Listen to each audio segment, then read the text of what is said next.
Assalamualaikum warahmatullahi wabarakatuh. My name is Nur Najwa binti Hamzah. My metric number is 049568. And today I'm going to present my mini assignment, which on the topic of the right to life. So, right to life is essential for every human being on earth.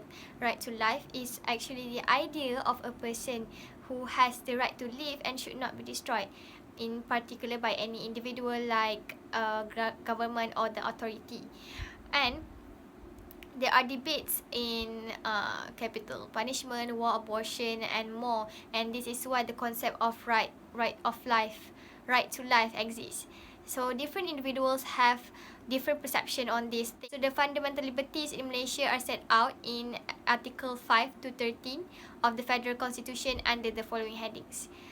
For instance, liberty of person, prohibition of slavery and forced labour, protection against retrospective criminal laws and repeated trials, equality, prohibition of banishment, and so on.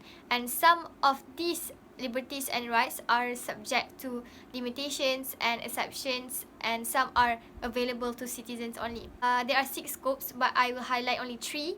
The first one is the protection from unlawful killing order. The explanation from this scope is when a person is being killed unlawfully without any legal purpose.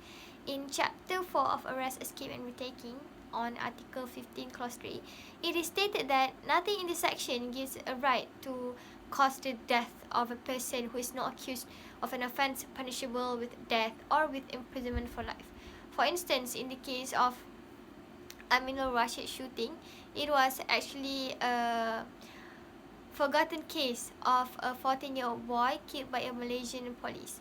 The legal case reached the Malaysian High Court, where the evidence showed the boy was shot at over 20 times. And in my opinion, the police department should handle the case with more particular, precisely, and with credibility.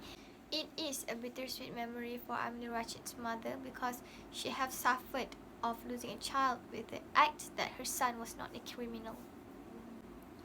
Alright, proceed to the next scope is the protection from death by negligence.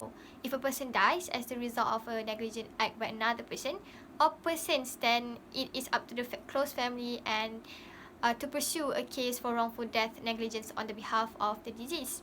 For instance, this can be seen in the case of Suzana Ma'aris against JSP Ishak Hussein, which the applicant is claiming for the right of the death of her husband while in the police custody. The court held that in a case where a person in police custody is deprived of medical attention and assistance that brought that person is deprived of his life while his liberty is being deprived by law in the case of a lawful arrest and detention.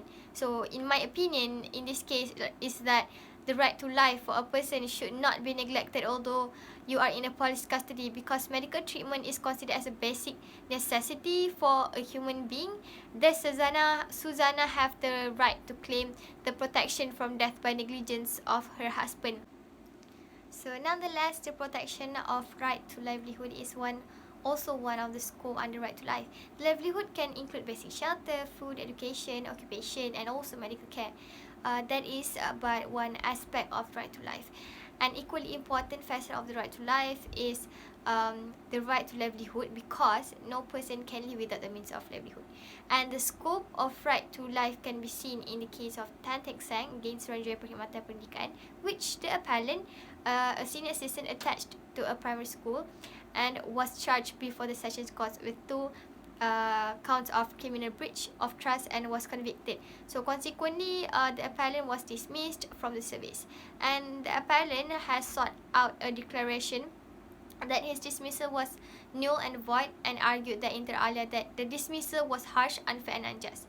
In this case, the right to life encompasses the right to continue in public service subject to removal for good caused by resort to a fair procedure. In my opinion, it is unreasonable for the judge to dismiss the case without giving the applicant the chance to pursue in the public service. Hence, this has contributed to the violation of rights of livelihood on Tan Teck Sang. So that is the 3 scope of right to life that I've highlighted.